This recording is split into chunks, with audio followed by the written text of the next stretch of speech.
कसं आहे श्री, कधी कधी मेंदू स्वतःहून हा पडदा दूर करतो किंवा कधी कधी त्याला थेरपीची गरज लागते. सध्या तरी जान्हवी या सगळ्या गोष्टींना चांगल्या पद्धतीने रिॲक्ट करत नाहीये. श्री, तू विचार कर, तू जागा झालास, तुझ्या समोर 4 अनोळखी चेहरे आले आणि ते तुझ्या दिशेने येत आहेत असं तुला दिसलं तर नॅचरली तू घाबरशील. तसंच काहीच जान्हवीचं होतंय. No no no, I don't understand this. Doctor please, तुमचं सायन्स इतकं पुढे गेलंय ना, काहीतरी करा ना. हे काय तुम्ही सिनेमा नाटकातलं असल्यासारखं काहीतरी बोलताय. डॉक्टर प्लीज ट्रीट हर, बरं करा तिला. हे बघ श्री, ही गोष्ट तुला वाटते तेवढी अनकॉमन नाहीये. अर्थात तुझं चिडणं, हताश होणं स्वाभाविक आहे, आम्ही समजू शकतो ते. पण एक गोष्ट लक्षात घे श्री, आज तुझ्यापेक्षा जान्हवीची अवस्था खूप नाजूक आहे. तिला बरं होण्यासाठी नॅचरली जो वेळ लागणार आहे तो आपल्याला द्यायलाच लागेल आणि त्यासाठी तू कोऑपरेट करशील अशी आशा आहे. Excuse me please.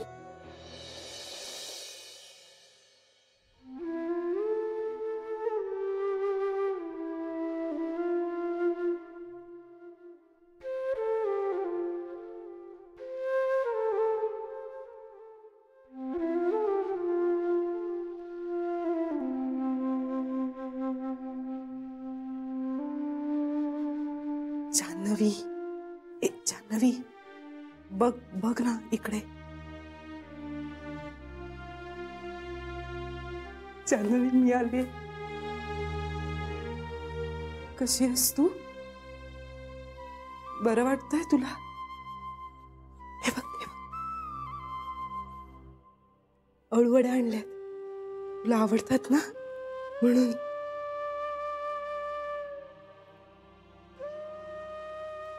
जान्हवी, अशी नको ना ग बघूस. आठव ना, आठवायचा प्रयत्न कर, तुला सगळं आठवेल. तुला आठवत आहे, हे जेव्हा घरी नव्हते तेव्हा मी पण अशी भ्रमिष्ठासारखी झाले होते. आठवतं तेव्हा तू मला किती मदत केली होतीस. हा, मला मायग्रेनची गोळी आणून दिली होतीस यांच्यासाठी. आठवतंय तुला? जान्हवी, तुला माहितीये, I can talk English. I read newspaper daily in office. आणि तू म्हणतेस ना की काम हा मेंदूचा व्यायाम असतो. मी रोज व्यायाम करते, म्हणजे जॉगिंग नाही, हा असं काम करते मी. जान्हवी, ठेव ना ग, आता तर मी पण सगळं लक्षात ठेवायला लागले. अगं मला तर आता सगळं आठवतं. आपण असं करतो दोघी जणी. नको, मला ऐका त्रास होतोय. काय होतोय त्रास? म्हणजे खूप त्रास होतोय. मी डॉक्टरना बोलावते. हा, doctor doctor doctor doctor doctor लवकर या. ऐक, बाबांना बोलवा प्लीज. डॉक्टर डॉक्टर, हिला काहीतरी होतंय. मी काय नाही केलं. जान्हवी, मी काय होतंय? श्री, मी काय नाही केलं. माझं डोकं खूप जास्त दुखतंय. प्लीज शांत हो, प्लीज शांत. हात तुम्ही प्लीज मला हात लावू नका. कोण आहात तुम्ही? डॉक्टर कोण आहे ते? आणि असं कसं तुम्ही पाठवता लोकांना आतमध्ये? हो जान्हवी, मी सांगतो त्यांना बाहेर जायला. प्लीज जान्हवी, ऐक माझं, ऐक जान्हवी. त्या काय बोलतात मला नाही कळत आहे, मला लक्षात नाही येते. प्लीज त्यांना बाहेर घेऊन जा प्लीज. मी बाहेर घेऊन जातो. अगं मी अरे ती ओळखत नाही. तुम्ही लक्ष ठेवा. शांत हो प्लीज. खूप दुखतंय. त्या काय बोलत होत्या मला काही कळत नव्हतं. त्रास होतोय खूप जास्त. माझ्या बाबांना बोलवा. शरयू, तुला हे असं करायची काय गरज होती? मला तिची खूप आठवण येत होती. मला असं वाटलं की एकदा जरा तिला भेटावं, तिच्याशी बोलावं. अगं, तिला भेटावं असं आम्हालाही वाटतं, पण आपण डॉक्टर काय म्हणतायत तसं वागायला हवं ना. शरयू, ती ICU मध्ये आहे. तिच्या डोक्याला गंभीर दुखापत झाली, कळत नाहीये का तुला? पण मला असं वाटलं बेबीबांचं की मला भेटलं की तिला बरं वाटेल म्हणून. शरयू, आता ती आपल्याला ओळखत नाहीये ना. आई, हे कसं शक्य आहे की ती आपल्याला नाही ओळखत? ही वस्तुस्थिती आहे आणि ती आपल्याला स्वीकारायलाच हवी आहे. हे बघा, यापुढे डॉक्टरांच्या सल्ल्याशिवाय कुणीही जान्हवीला भेटायला जायचं नाही. स्वतःहून काहीही करायचं नाही. कळलं? हे बघ, ही वेळ इमोशनल होण्याची नाहीये. जान्हवीची तब्येत जास्त महत्वाची आहे. कळलं? Doctor, we are extremely sorry. यापुढे असं नाही होणार. I hope so. एक लक्षात घ्या, कुठल्याही ऑपरेशन नंतर पेशंटच्या कलेनीच घ्यावं लागतं. त्यात जान्हवी सफरिंग फ्रॉम ॲम्नेशिया. हा असा मोठा धक्का आता यापुढे आपण तिला द्यायचा नाहीये. त्यातून उलट आपल्याला काही आठवत नाहीये हे जर तिला कळलं तर ती जास्त घाबरून जाईल.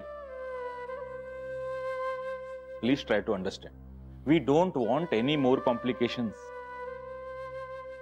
त्यामुळे प्लीज यापुढे सगळ्यांनी जरा पेशन्स ठेवा.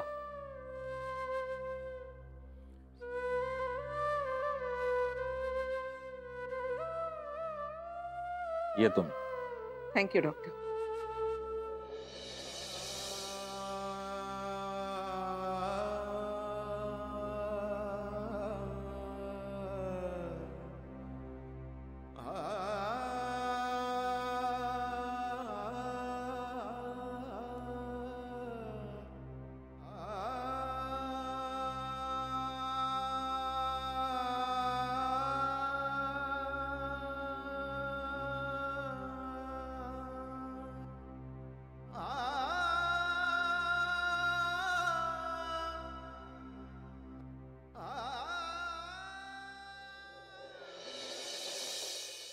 मग यंग लेडी, कसं वाटतंय आता?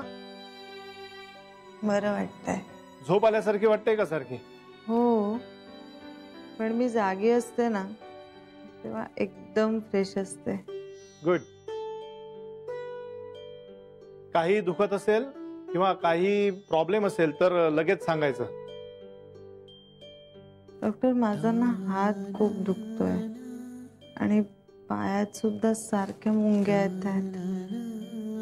हो का? कुठला हात? हा, नाही म्हणजे उजवा की डावा? उजवा. बरं, कधीपासून दुखतोय?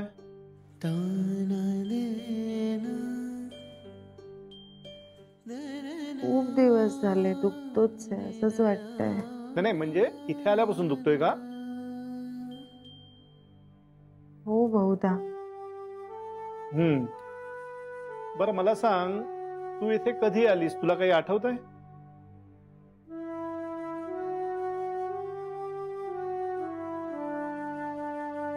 बरेच दिवस झाले असं वाटतंय. जान्हवी, हा ऍक्सिडेंट कसा झाला?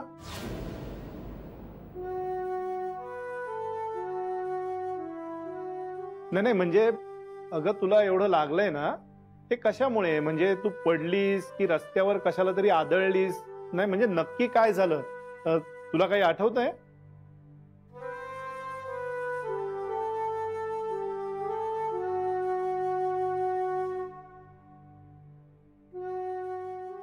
म्हणजे बाबा म्हणाले की ऍक्सिडेंट झालाय. पण बाबा, तुम्ही म्हणताय त्या रस्त्यावर मी का गेले होते? अगं तू ऑफिसला नव्हती का निघालीस? पण तो रस्ता तर माझ्या बँकेच्या जवळचा नाहीये. मग मी का गेले होते तिकडे?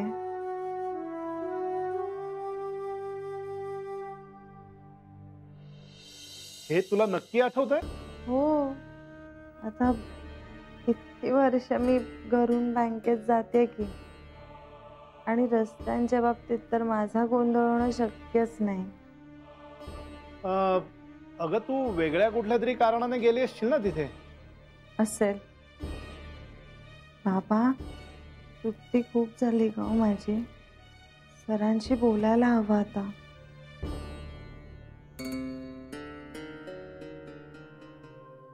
माझी सॅलरी कट होईल का? हां डॉक्टर, मला घरी कधी जाता येईल? लवकरच तुला डिस्चार्ज देतोय आम्ही. आणि हे बघ जान्हवी, घरी गेल्यावर स्वतःची काळजी घ्यायची. घेशील ना? हो हो घेणार ना, घ्यावीच लागेल. आणि हे बघ, आई बाबांना सुद्धा काळजीचं कारण द्यायचं नाही. नाही, अजिबात नाही देणार. अगदी नीट काळजी घेणार आहे स्वतःची. गुड. आणि आता तर माझं लग्नही ठरलंय.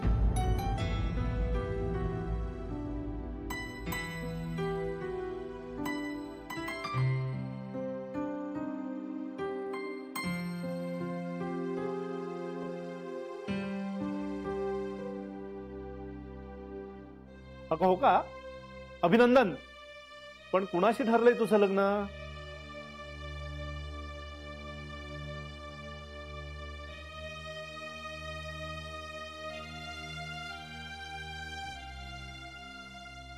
आई, काय ग नाव होतं? आपटे. आपटे.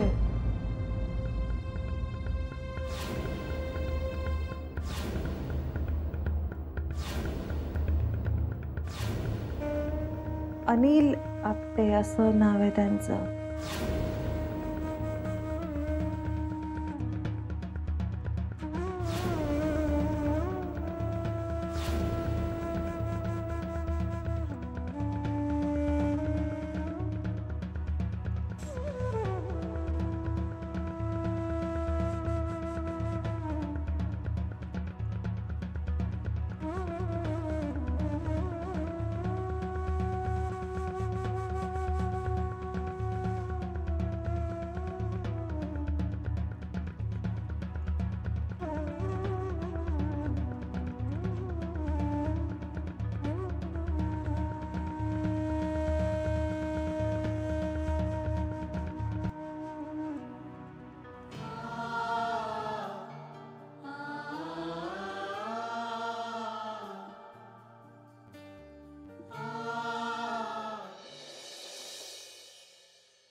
श्री,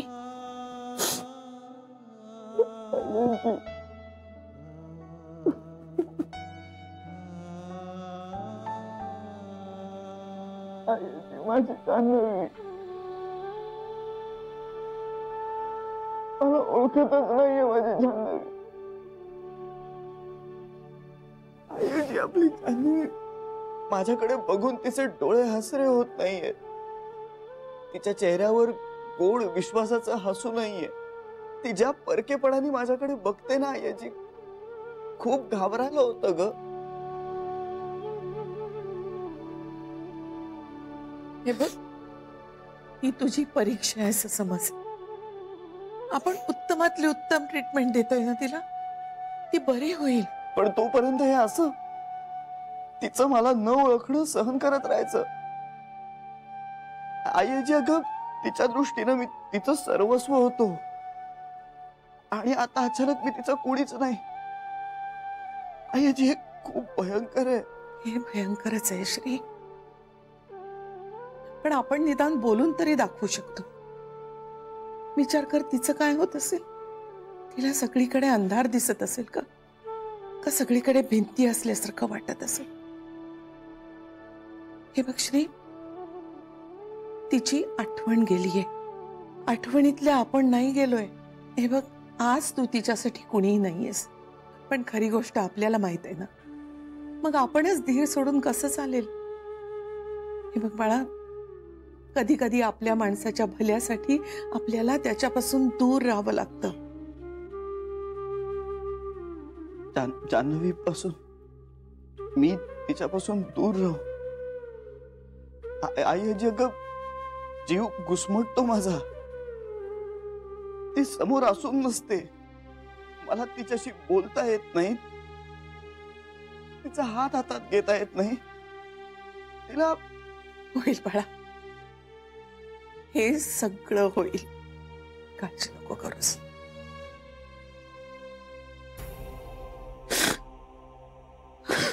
ईश्वरा,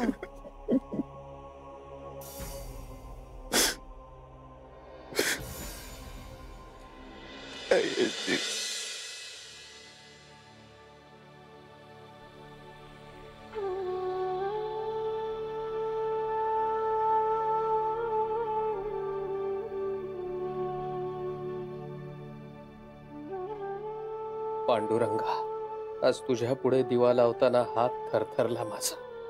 या दिव्याच्या प्रकाशात माझं घर उजळून निघेल, पण माझ्या लेकीच्या घरात मात्र आज अंधार आहे. तिच्या संसारात आज काळोख पसरलाय.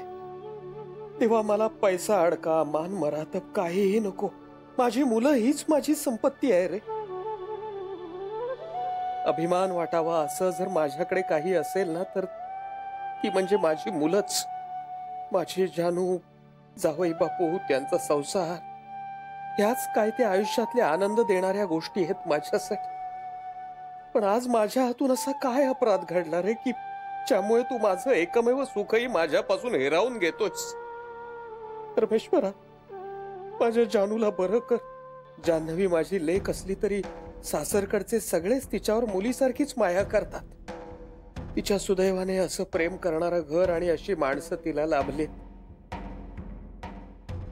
तिच्या वाट्याचं सुख तिला मिळू दे रे देवा. पांडुरंगा, तिच्यावरचं संकट माझ्यावर येऊ दे, पण माझ्या जानूला वाचव.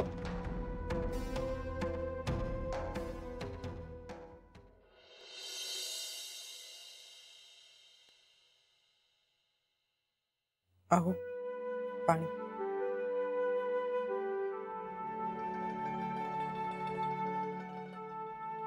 आज उशीर झाला तुम्हाला यायला? सध्या जरा मुद्दामूनच जास्त वेळ थांबतो ऑफिसमध्ये. तेवढं जरा श्रीला कमी गोष्टींमध्ये लक्ष द्यावं लागतं, त्याचा भार कमी होतो तेवढंच. आणि तसंही हल्ली त्याचं कामात लक्ष लागेल की नाही कुणास ठाऊक. घरात कसा असतो का तो? म्हणजे तुमच्याशी बोलतो ना व्यवस्थित? हा, बोलतो. त्याच्या मनात काय चाललंय ना ते काही कळू देत नाही तो. आणि हल्ली तर ना जेवतही नाही धड. म्हणजे आज पण जेवला नाही? आई जेवली? लक्षच लागत नाहीये कुणाचं जेवणात. घासच उतरत नाही घशाखाली. हे सगळं असं पूर्वीसारखं सुरळीत कधी होईल हो? पुन्हा एकदा आपल्या घरातली सगळी माणसं एकत्र बसली आहेत, हसतायत, खेळतायत, जेवतायत, गप्पा मारतायत, असं चित्र कधी दिसणार आहे आपल्याला? सर, होईल, सगळं नीट होईल. डोंट वरी.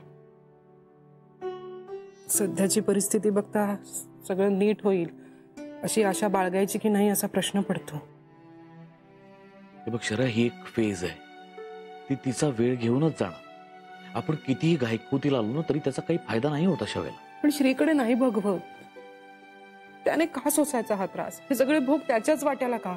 या प्रश्नाचं उत्तर जगात कुणाकडेच नसेल शरा. प्रत्येकाला चढ उतार पाहावेच लागतात आयुष्यात. वाईट काळ बघावाच लागतो. आपण मारे मनोरे रचतो, असं होईल तसं होईल, आणि अचानक काहीतरी वेगळंच घडतं. त्यालाच तर आयुष्य म्हणतात ना शरा.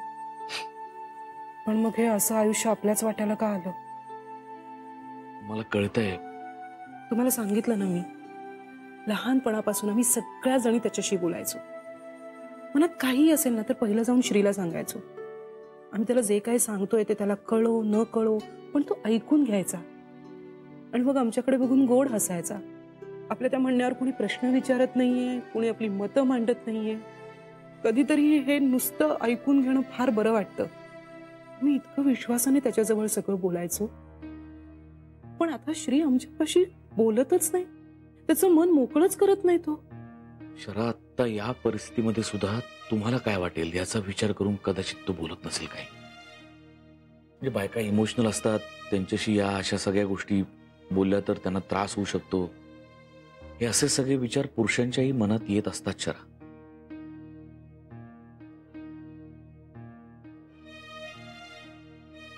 ठीक आहे, आमच्यापैकी कुणापाशी तो बोलला नाही, पण तुमच्याशी तर बोलेल. तुम्हाला तर तो सांगेल ना त्याच्या मनात नेमकं काय चाललंय ते. तुम्ही बोला ना त्याच्याशी. मला खात्री आहे तो तुमच्याजवळ अशी काही लपवाछपवी नाही करणार. त्याच्या मनात जे काही येतं तो तुम्हाला सांगेल. वरवरचं नाही बोलणार तो तुमच्याशी.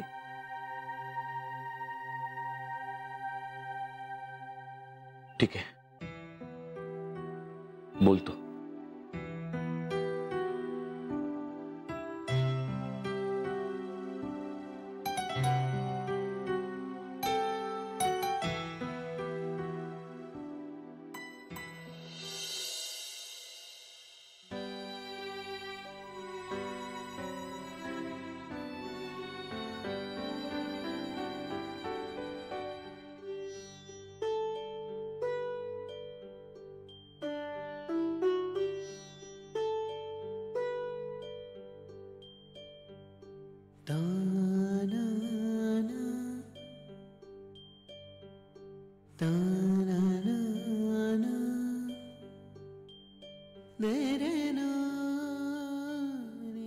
आपण ओळखतो एकमेकांना.